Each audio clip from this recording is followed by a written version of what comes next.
नमस्कार दोस्तों, आज हम चाइना पे बात करेंगे। जो चाइना का राइज बड़ा है मिडिल ईस्ट कंट्रीज़ के अंदर, ख़ास करके हम इस पे सेंट्रिक रहेंगे। लेकिन चाइना का जो एक तरीके से देखें कि जो उसके नेबरिंग कंट्रीज़ के साथ टसल रहा है, चाहे वो इंडिया के साथ हो, ईस्टर्न लद्दाख में हो, अरुणाचल प्रदेश के अंदर वो पूरा का पूरा गाँव बसा लिया, उसके सैटेलाइट इमेजेस हैं। एक तरीके का मिलिट्री कन्फ्रंट्रेशन की तरफ, जिस तरीके से फिलीपींस के साथ है, वियतनाम के साथ है, तो उसका जो अपनी परस्पर नेबरिंग कंट्रीज़ के साथ-साथ था। लेकिन उसके साथ-साथ जो पाकिस्तान चाइना का जो एक तरीके से नेक्सस है, उसके बाद जो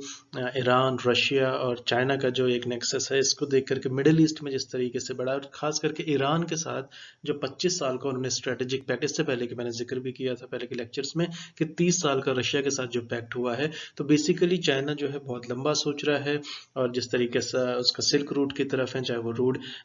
बेल्ट इनिशिएटिव हो या आपका मैरीन टाइम सिल्क रूट हो, तो इन सब के मद्देनज़र जो चाइना के जो एम्बिशंस हैं, जो आने वाले 2049 के आसपास का जो चाइना होगा, वो बहुत ज़्यादा जिसको कहते हैं कि बहुत ज़्यादा जो आज से बिल्कुल अलग होगा। उनके जो काफ़ी रिसर्च चल रही है, वो 2 डेकेड आगे रहते हैं जिस तरीके से मिलिट्री पावर है। तो उसके लिए जो मिडिल ईस्ट जो है, चाइना ने जिस तरीके से वहाँ पे अपनी भूमिका निभाने का डिसीजन लिया है, और जो ये 6 कंट्रीज़ की जो विजिट की गई है इस वक्त, और उसके साथ साथ जो 25 साल का स्ट्रेटेजिक पैक्ट है, इसको हम समझेंगे। और जैसे कि गुडविन फ्रैंक ने कई मौक़ों पर कहा है कि चाइना के बारे में हम लोग जो है बहुत कम जानते हैं। तो चाइना एक उतनी ही बड़ी पजल है कि जितना हम उसको जानते हैं, उससे कहीं ज़्यादा हम चाइना को नहीं जानते। तो अमेरिका में इस बात पे काफ़ी कंसेंसस है, काफ़ी सारे इकोनॉमिस्ट, आप रॉबर्ट कैपलान को ले लें, साउथ चाइना के सी के ऊपर किस तरीके से हैं, वेलेंसिया को आप ले लें। तो बेसिकली जो ये जितने भी थ्योरिस्ट हैं, चाहे वो इंटरनेशनल रिलेशंस के हों, चाहे इकोनॉमिस्ट हों, तो चाइना के बारे में हम बहुत कम जानते हैं। और इस पे कंसेंसस है, जितना चाइना के बारे में जाना जाता है वो बहुत,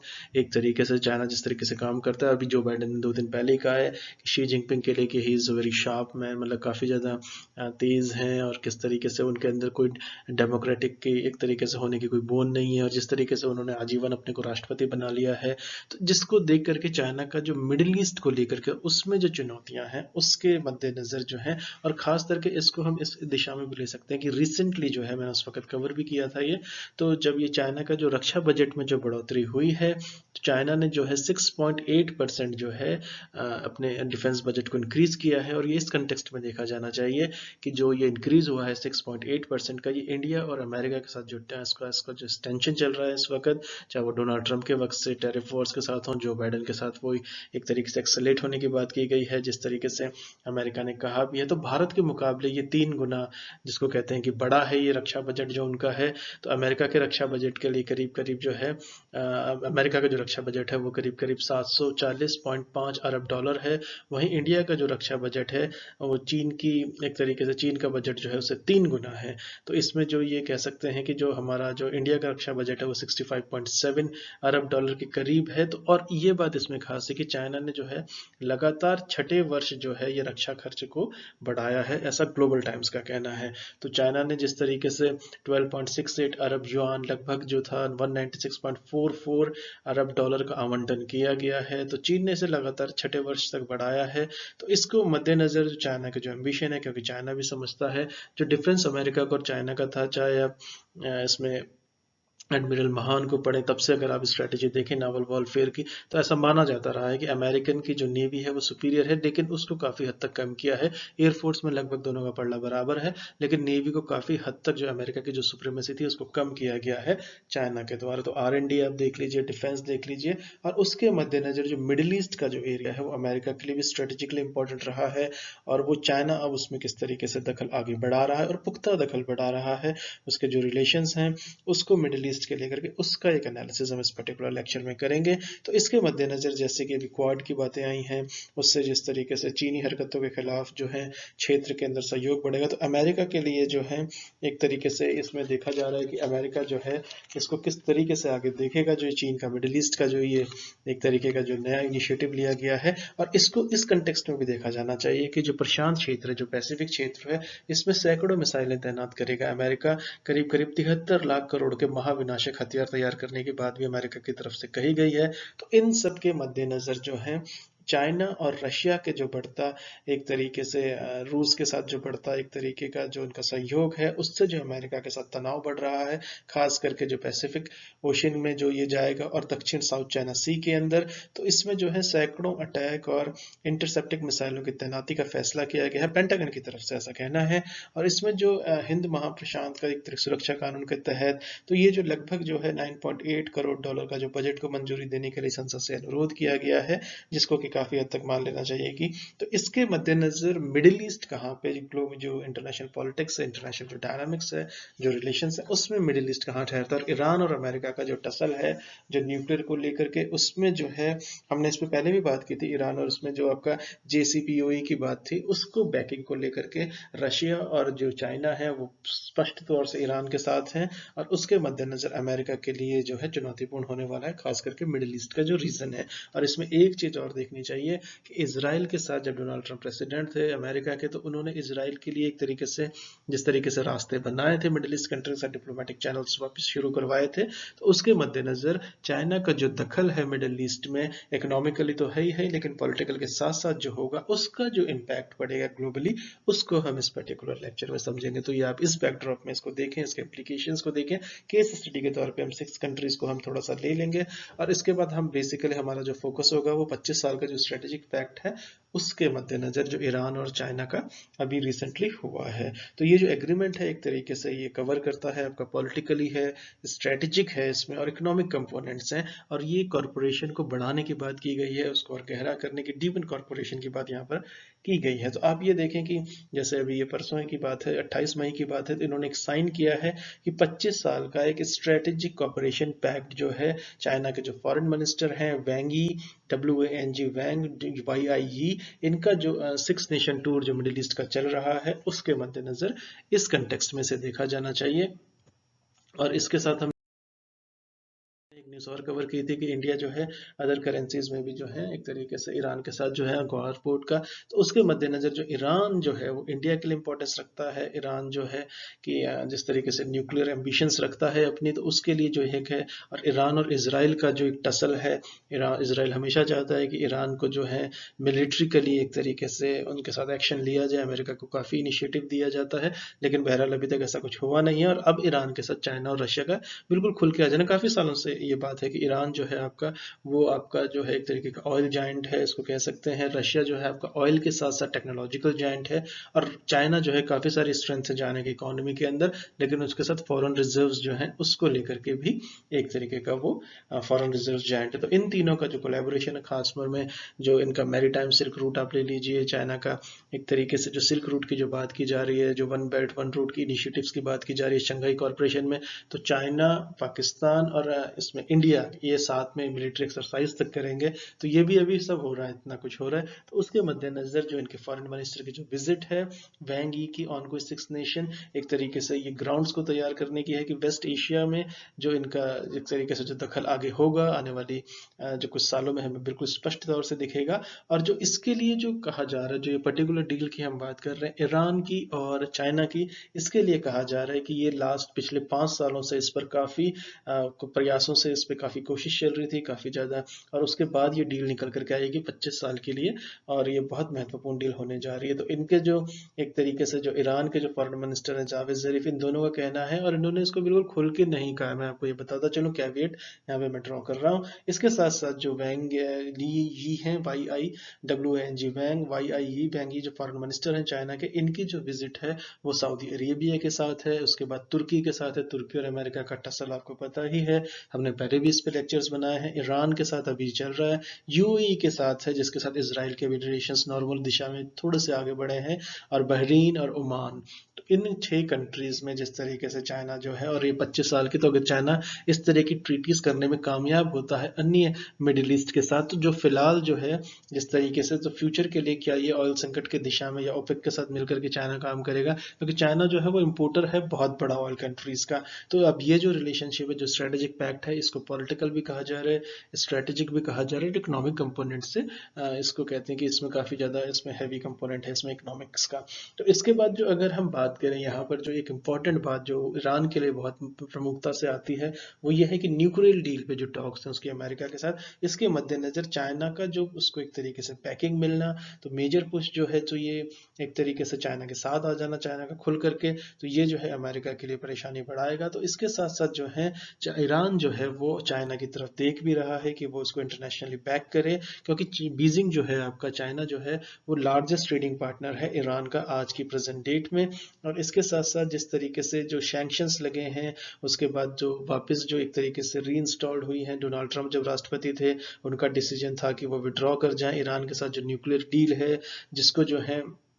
चाइना और रशिया ने अमेरिका से ये कहा भी है कि वो बिना किसी शर्त के, यानी उन्होंने जो टर्म यूज की थी वो ये थी कि अनकंडीशनली रिटर्न आया जाए कि टू JCPOA, जिसके बारे में मैंने पहले भी बात की है, पहले के लेक्चर्स में की है। तो JCPOA का मतलब बेसिकली हुआ कि joint comprehensive plan of action. इसको लेकर के अमेरिका का जो साथ है डोनाल्ड ट्रंप ने काफी कोशिश की थी, लेकिन उस वक्त जो है जर्मनी, फ्रांस और यूके ने भी मना कर दिया था अमेरिका को अमेरिका का साथ ये देने में। तो इस कंटेक्स्ट में भी ये इंपॉर्टेंट है और उस पर मैंने पूरा लेक्चर बनाया था मिडिल ईस्ट का। तो इसके बाद जो है आपका JCPOA यानी कि joint comprehensive plan of action, इसमें अनकंडीशनली वापस आने को अमेरिका को कहा गया है और ये कहा गया है चाइना और रशिया की तरफ से। इसको आप इस तरीके से देख सकते हैं कि ईरान के साथ सॉलिडारिटी दिखाना एक पक्ष है और इसके साथ साथ ये दिखाना कि खुल के जो है वो अमेरिका के लिए एक चुनौती बन रहे हैं मिडिल ईस्ट के अंदर। इसके बाद जो बात आती है कि और इसके बाद जो है कि उसको रिवोक करना, जो यूनिलिटरी जो सैंक्शंस हैं उनको हटाना जो ईरान के खिलाफ लगाए गए हैं,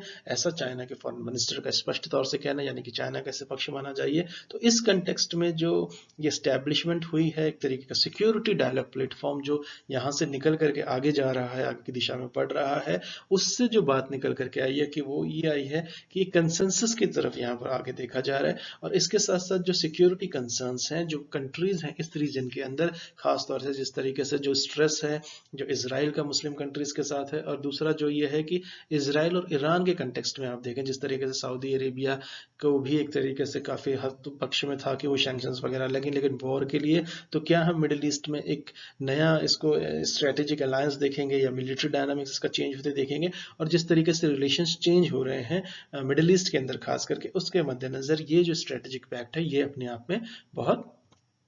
अहम हो जाता है। इसके साथ साथ जो बात निकल करके आई है कि जो चाइनीज और जो US ऑफिशियल्स हैं, जो इनकी बात भी उनकी हुई है तो उसको इतना ज़्यादा पॉजिटिव नहीं माना जा रहा है, उसमें काफ़ी सारे बॉटलनेक्स हैं। तो इसके साथ साथ जो है उन्होंने इस पर भी बात की है कि ईरान के साथ जो न्यूक्लियर डील है, तो जिसमें जो है कि मैक झांग JHAOXU यानी कि जो इनके वाइस फॉरेन मिनिस्टर हैं, इन्होंने एक कन्वर्सेशन किया था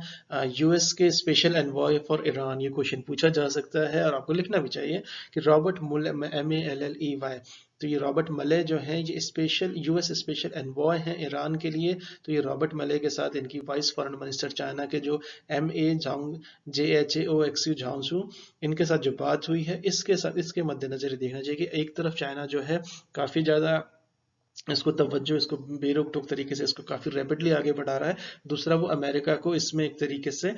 इन्फॉर्म करने की दिशा में या उसको चेता रहा है कि हम इस पे आगे जा रहे हैं। और उन्होंने एक तरीके से ईरान का बिल्कुल मिडिल ईस्ट में मिशन, और इसको रोका भी नहीं जा सकता अगर कोई कंट्री, और ईरान के साथ जिस तरीके से चाइना लार्जेस्ट ट्रेडिंग पार्टनर है, उसके मद्देनजर जो है ईरान की इकोनॉमी को स्टेबिलिटी की जरूरत है, उसके न्यूक्लियर जो एम्बिशंस हैं उसको लेकर के, जिस तरीके से चाइना का जो पाकिस्तान के साथ रोल रहा है इंडिया के अगेंस्ट में, क्या वही रोल जो है ईरान का होगा अमेरिका के अगेंस्ट में, ये वक्त बताएगा। लेकिन बहरहाल इस दिशा में आगे काम हो रहा है। जो नए चैलेंजेस आ रहे हैं, खास करके जो ईरान का जो न्यूक्लियर सिचुएशन है, जिसमें हम ये देखते हैं कि जिस तरीके से जो सारी पार्टीज हैं वो जिस तरीके से अर्जेंसी को साउंड कर रही हैं, और जो US साइड है इसको जो है कंक्रीट एक्शन की तरफ इससे अपील की जा रही है एक तरीके से। और ये भी खास तौर से जिस तरीके से UK का, जर्मनी का और फ्रांस का अमेरिका के साथ डोनाल्ड ट्रंप के वक्त, जब वो आउटगोइंग प्रेसिडेंसी के वक्त, उसमें जो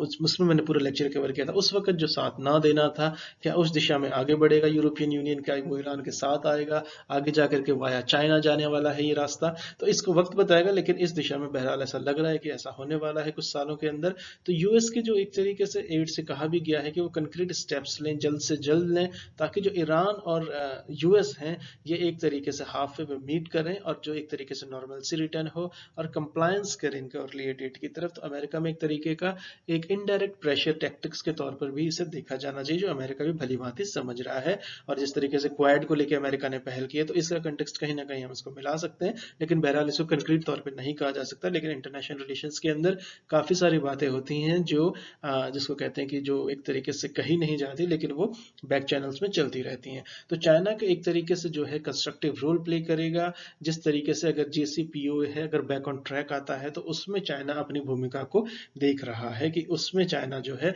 और चाइना ने यह भी कहा था कि एशिया में जिस तरह से इंडिया पाकिस्तान के बीच में वो कश्मीर को रिजॉल्व करने के लिए पार्टी बनने को तैयार है। तो चाइना जो अब तक चाइना का जो रोल रहा है जब से उसकी WTO में एंट्री हुई है, तब से उसका एक इकोनॉमिकली रहा ना, उसने कभी कम्युनिज्म को बढ़ाने के लिए, अमेरिका हर जगह डेमोक्रेसी बढ़ाने के लिए हर जगह कुछ ना कुछ उसके इनिशिएटिव रहते हैं, लेकिन चाइना के साथ ऐसा कोई प्रॉब्लम था नहीं। चाइना ने कभी कम्युनिज्म को बढ़ाने के लिए, उसके सिर्फ इकोनॉमिक टाइज होते थे। लेकिन अब जो है, क्या ये चाइना उस स्ट्रेटेजी को चेंज कर रहा है? क्या चाइना आगे जिस तरीके से आगे जाना चाहता है, क्या उसमें जो ये पॉलिटिकल जो उसका रोल है ग्लोबली, जो समझता है कि उसका है, क्योंकि एक तो चाइना का साइज इतना है, चाइना का इकोनॉमिक मसल इतना है, तो उसमें चाइना अपने आप को ये मान के चलता है कि वो दुनिया को एक डायरेक्शन दे सकते हैं। तो क्या ये प्रोसेस सब बहुत आगे बढ़ चुका है बैक चैनल में और ऐसा लग रहा है कि ये बढ़ चुका है। इसके साथ साथ जो 5 पॉइंट इनिशिएटिव्स की जो बात की गई है, इस वाली 25 साल की जो इराज की जो एक तरीके से जो स्ट्रेटेजिक पैक्ट के अंदर जो हम उसको बात कर रहे हैं शुरू से, तो इसमें जो है कि ये इसके डिटेल्स अभी इमीडिएटली अवेलेबल नहीं हुए हैं रिलीज,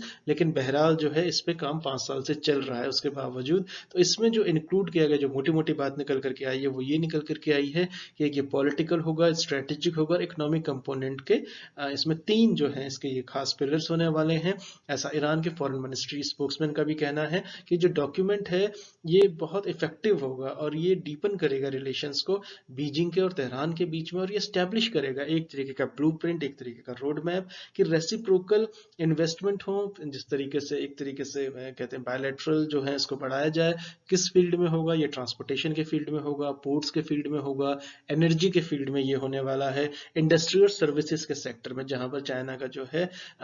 एक तरीके का काफी अच्छा दखल रहा है और कंट्रीज के अंदर भी। और इसके साथ साथ मिडिल ईस्ट में चाइना का जिस तरीके से सऊदी अरेबिया, तुर्की के साथ जो अमेरिका का टसल चल रहा है, और जो ईरान के साथ, जो UAE, बहरीन और ओमान के साथ, तो इसको मद्देनजर जो है क्या अमेरिका के लिए जो चुनौतीपूर्ण होने वाली है आने वाली स्थिति वक्त बताएगा। लेकिन ये बहरहाल बिल्कुल स्पष्ट है कि चाइना का जो है मिडिल ईस्ट में दखल बहुत ज्यादा बड़ा है। तो रियाद की अगर हम बात करें, सऊदी अरेबिया की बात करें, तो उनके साथ जो है उन्होंने प्रपोज किया है, उनसे 5